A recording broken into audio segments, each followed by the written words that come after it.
Most people I'm associated with make more money than I do. Yet for some mysterious reason, their life is less satisfying than mine, and they can afford fewer things than I do. Well, it's not really that much of a mystery, though. The ability to make money is very useful and good, but in and of itself, it's simply not enough. One also needs the ability to spend money. And yes, spending is a skill as well. Most people in North America and Europe don't have an income problem, but they sure do have a spending problem. Let's explore.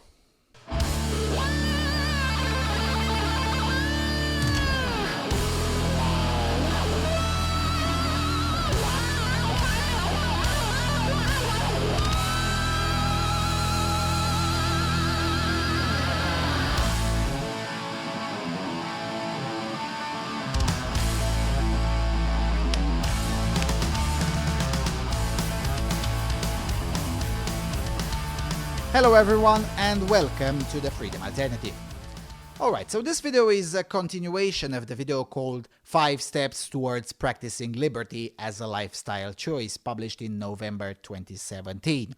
The 6th step towards that is applying fiscal conservatism to yourself. Now, this sounds self-evident and you might be tempted to believe it doesn't apply to you. And you may indeed be correct. If that's the case, save this video and give it to a friend to whom it does apply. Fiscal conservatism is the kind of wisdom that still exists among the poor and the very rich. So the bottom 10% and the top 10%. Everyone else? Not so much. There is, of course, degrees to everything. There are degrees to everything. But by and large, at least here on the old continent, I'm noticing it almost every day, no matter the country I'm in. That fiscal conservatism is no longer a thing, personal. Now that in itself wouldn't be a terrible thing. After all, there is such thing as being too thrifty and too conservative fiscally. But then don't complain you don't have enough money. Take responsibility for your spending habits instead of demanding someone else to fix your problem, because that's where the problem lies. And I say this because, at least in part, this video is inspired by the deluded activist efforts in various groups in various cities in Europe to convince city halls to introduce things like rent control or various other types of anti-capitalist policies, claiming that otherwise nobody would afford anything. Which is, of course, lunacy, because if that were the case, then prices would indeed drop. Nobody wants to sit on unsold piles of stuff, you know? Anyway, most of what I'm about to say applies to those making between 10,000 euros and 50,000 euros per year after taxes in Europe. I'm sure most of it applies to North America too. In fact, I know it does, but the degrees are much larger over there. The point is that this doesn't apply to the very poor nor to the very rich, but it does apply to those who like to think of themselves as poor, but they really aren't. You know, there is that say that circulates on the internet which tends to piss off a lot of people. Namely, rich people stay rich by spending like they're poor, and poor people stay poor by trying to spend as if they're rich. There is some truth to that, as a matter of fact. Except it doesn't apply necessarily to the very poor, but mostly to those who seriously believe they are poor, when in fact they're really not. So let me give you a list of things you could do to get more fiscal conservatism in your life. You don't have to become a prepper or Scrooge McDuck, but being less of a drunken sailor would indeed help. As always, I don't claim to know everything about everything, nor do I claim this list is exclusive or exhaustive or definitive. And as always, for individual solutions, there's always a private consultation, because I want your shekels too. All right, number 1, assume control. A lot of people just assume they have either limited or no control over their finances. I don't know for sure where that assumption is coming from, though I do have several hypotheses. But it's pretty astounding how many individuals just assume things are beyond their control when oftentimes they're really not. Just last month, I advised someone in private consultation to flip his behavior. Instead of getting out cash upon need, to do the reverse. Withdraw 100% of your payroll cash and deposit on an electronic means, such as a debit or a credit card, only when you need that and have no cash payment option. He thought I was joking, but he paid for the advice, so he tried it for a month. In just 1 month, he went from always being a few shekels short at the end of the months to being able to save 5% and still have money left. On top of that 5% he already put into a savings when the second paycheck arrived. Just like that. Now, he'll be getting additional consultation on what else to do to change in his life. But how did this happen? Well, it's because of a quirk in human nature. When you see the physical money running out from your wallet, you're instinctively more fiscally conservative than when you're simply swiping a card. There are, of course, long treatises in psychology to explain that in great detail, but that's beyond the purpose of this video. The point is that when you have to take cash out of your wallet and look how it is getting more empty, those extra seconds give the brain enough time for the impulsive decision to fade out and the rational side to kick in and ask the obvious question: do you really need to make this purchase? Oftentimes the answer may indeed be yes, but not always. And the not always cases do make a difference. This is pretty basic stuff, but it turns out way too many people find it difficult to implement, at least at first, because more convenience and shit. And here comes number 2. Convenience is the enemy of your budget. And this applies to everything. Oh, God. If I could make an entire video series on why convenience is terrible. But the short version is this. Convenience, in addition to making you dependent on third parties, thus reducing your level of individual liberty and de facto agency, convenience drains your budget. Again, this is pretty basic stuff. Convenience is not free. There's a premium attached to it. So if you want more money, you absolutely should cut down on convenience. And this comes in many forms. For instance, earlier in March, I convinced a father of 3 not to spend 500 euros on a fancy phone for his youngest kid, but instead spend 30 euros and get exactly the same result. How? Well, I asked him, what exactly do you want? Why do you want to buy a phone for your kid?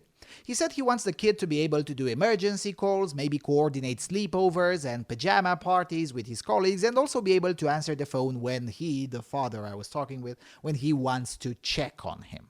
Well, you can have that with any phone. Why do you need a Samsung Galaxy when a random 30 or 40 euro dumb phone can achieve exactly the same thing?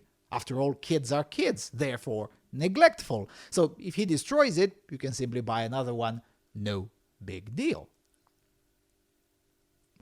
Ultimately, his strongest argument for buying a really expensive phone was convenience. Everyone else in his kid's class had one of the expensive ones, and he assumed that's the standard nowadays, and out of convenience, didn't bother to check further and had no idea that the cost of him dissenting from the standard was so far outstripped by the difference in financial cost. But this applies in general, and it is especially true for electronics. Even if you quote-unquote need a smartphone, an opinion which many of you know I do not share at all, but even if you don't want to renounce carrying a supercomputer with a GPS and conveniently placed camera and microphone for your 24/7 surveillance, you can still minimize its costs. You can find smartphones for as cheap as 40 euros, and surely for 100 or 150 euros you can get a pretty damn good one. My rule of thumb, if a phone costs more than 50 euros, I will not buy it. I don't care what features it has. If it's over 50 euros, it's too expensive and for sure not worth the shekels. But the same goes for any other electronics. Even if we put aside the privacy argument for a second, it's still absolute lunacy to spend more than 100 euros on a TV set. It doesn't matter how smart it is or whatever bells and whistles it has. It's just a fucking TV set that you may or may not even use that much anyway. After all, if you're watching this video, it's unlikely that you watch TV that much anyway. And the same goes for other appliances. Why buy a fridge that's connected to the internet? It's a freaking fridge! Or even worse, a stove that's connected to the internet. Those people absolutely deserve the worst that's coming for them. If you own something like that, sell it now. Like right now, pause this video, get on eBay, put it on sale, and buy a replacement that is not connected to the internet. Also, in the convenience department, cut down on Uber usage.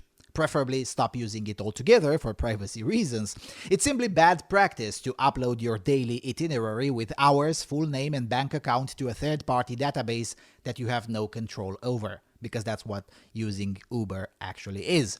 But fine, let's assume you don't care about that. But if you care about your money, you will cut down on using it.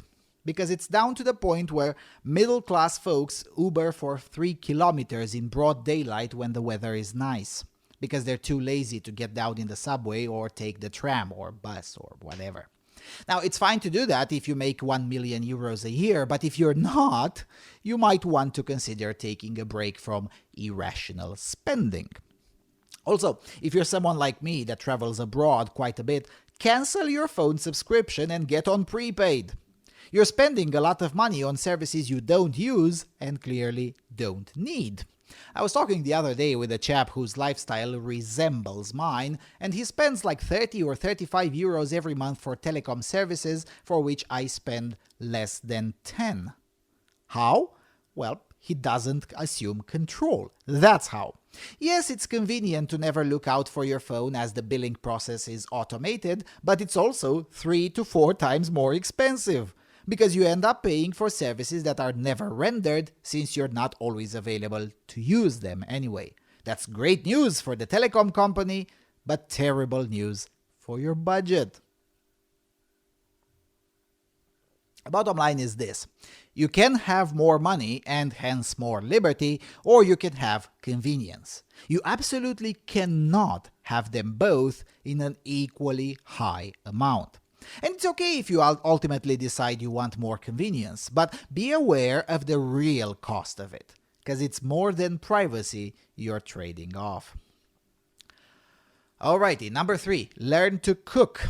This is obviously connected to the convenience discussion, but it's a separate item because it's probably the biggest expense that way too many people make, especially the young ones, that is very easy to avoid. And it's especially easy in the current year when semi-prepared products are available for stupidly low prices.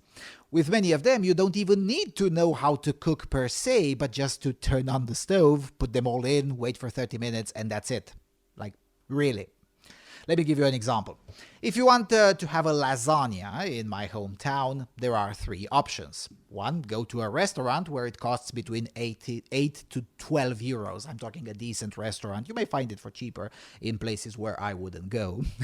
Option number 2, order it at home and it costs roughly 7 euros. Or option number 3, get a pre-made lasagna from any supermarket for 2 euros, put it in the oven for 30 minutes and voila, enjoy. I tested all 3 of them, no difference in quality, but only one of them is cheap. Learning basic cooking is not only great for your budget, but it's also great for your health because you get a lot more control over what goes into your food. But the real winner is your budget for sure. Just try this for 2 weeks, buy stuff you cook at home, and the difference in shekels, put it in a jar. In 2 weeks, you might need another jar. Depending on your individual habits, the difference can be as high as 500 euros per month in savings, occasionally even higher than that. But for sure, there will be a significant enough difference. Again, I'm not saying never order food or anything like that, but I am saying that tweaking your habits a little bit can make a huge difference in your budget. Number 4. Tax avoidance applies to spending too. This is something that sadly not enough people know yet. Tax avoidance is not just employing perfectly legal tactics to minimize your fiscal burden, which you absolutely should do anyway, but it's also minding your spending in ways that doesn't enrich the government. This is particularly true in Europe, where VAT is gigantic, and it's one of the many reasons Europeans are poorer than they should be. So, for instance, look closer to the things you are routinely spending money on and see which of them can be available without VAT or without certain taxes.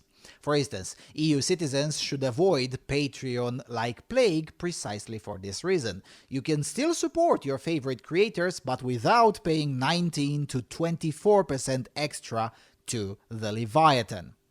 A more practical instance: food. In almost all of Europe, farmers' markets are either not taxed at all or taxed by a flat fee. That is to say, they're still going to pay that money to the government regardless of whether you buy from them or not. But their effective tax burden will be lower if you buy from them. While if you buy your tomatoes from the supermarket, your fiscal burden will be higher. The exact same tomato can cost as much as 20% less simply because you eschewed convenience and walked the extra mile to get it from the farmer's market. Now, this might be harder to do in North America, but it's very easy to do in most of Europe, so you should consider it. Same goes for overly taxed goods. Again, I'm not arguing for anything that I haven't done already myself. You might have noticed lately that I don't show the cigarette pack anymore, but this lovely Liberty case. That's because I'm also avoiding EU stamped cigarettes. And I'm not the only one. Contrary to popular opinion, slapping a hate tax on cigarettes, because that's exactly what it is, let's not kid ourselves, but slapping the tax doesn't necessarily reduce smoking, but it does necessarily increase tax avoidance behavior. At one point in Norway, for instance, more than 2/3 of the cigarettes smoked in the country were not from the country or from the European Union. So while the social engineers in the government were patting each other on the back on how they reduced smoking in the country, in reality what they did was to reduce the level of trust in the government overall and enrich the black market. And so should you. Buying a cigarette-making machine is cheap, and raw tobacco is a lot less taxed, and sometimes not at all if you know where to look. And inside the EU, it's pretty easy to get it in decent amounts whilst reducing your tax burden. Why pay the gigantic excise taxes? Do those make cigarettes better? Of course not. And the same logic applies to alcohol too, and in some jurisdictions to coffee and sugar. It is your responsibility to avoid paying those taxes. And it's not illegal, it's just smart. The same logic can and indeed should be taken online as well. Why buy online services using your European IP address when you can use a VPN service from Uncle Sam and get the exact same service for a smaller amount of money? It doesn't always work everywhere, of course, but it works on Amazon and it works on certain newspapers. I don't know that I didn't know that 2 years ago, but I do know I do now because I had to subscribe to certain publications in order to keep up with things. It's one of the things this operation pays for. Your donations are paying for. And I'm saving at least $50 a year just by not using a EU IP when subscribing. And finally, number 5, tone down the expectations. This one is for a specific type of individual, namely students and corporate fags aged 35 or less, who tend to think the world revolves around them and thus they're owed stuff. Now, I mentioned this 4 years ago that in my hometown you can get a place to rent for prices ranging from 50 euros a month to 3,000 euros a month. That's what a free market looks like. No rent control, no tenants' rights, none of that crap. As a result, from the poorest of the poor to the very rich, everyone can find a place in this town, provided they're not entirely idiots and they're willing to wait up to 48 hours and not just jump at the first offer. That was true in 2015, it's true today as well. But that's not the narrative you'd be hearing today, because a lot of these groups because of two groups of stupid, essentially: leftists and pretentious fools. Now, you can't reason with leftists, but the pretentious fools can and should be educated. Nevertheless, both groups have now made it popular to the point that I saw this lie in the international press that things are so bad in my hometown because renting a place costs as much or costs on average more than it costs in Vienna. Now, even if that were true, it's not necessarily a bad thing. But the problem is that it isn't true, not even by a long shot. The only reason this can be true is if your expectations are unreasonable. And this is a phenomenon that I've seen in so many places. Unreasonable expectations. Until about 3 years ago, I had no idea that such people even exist. And even now that I know they exist, I still find it baffling that they continue to exist even after being slapped in the face by reality multiple times.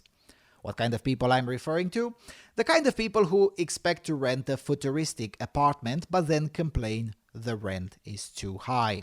And the kind of people who turn up their nose when you suggest to them that maybe, just maybe, at the age of 20-something, it's not unreasonable to go for an older building with fewer refurbishments, but has more space and rent is cheaper, thus allowing them to save up more. If you're one of those people, you should do more mathematics and less emotions. Like, seriously. And I'm not even saying go live with other people or anything like that. I would never recommend that en masse anyway, because it's not for everyone. It sure isn't for me. But what I am saying is that you won't die and nothing bad happens to you if your rented apartment has a 10-year-old fridge, a 10 or 15-year-old stove, or an older washing machine. In the current year, even the appliances considered old are in fact not that different from the ones manufactured this year. For instance, I recently changed the washing machine at the house that I administer. The old one was from 2004 and it simply broke. At that age, it was too much work to try to fix it, so I just bought a new one. Other than being more expensive because of a fancy screen, its performance is no different from the one that was 15 years old. And in Europe, having the expectation for the landlord to replace things every 2 or 3 years means you pay more.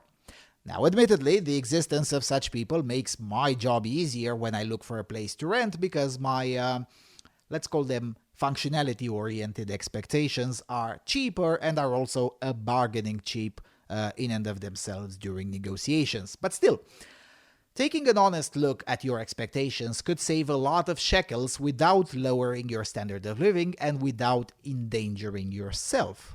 Not being all fancy is a virtue. Speaking of being all fancy, maybe you should buy fewer clothes and only when you need them.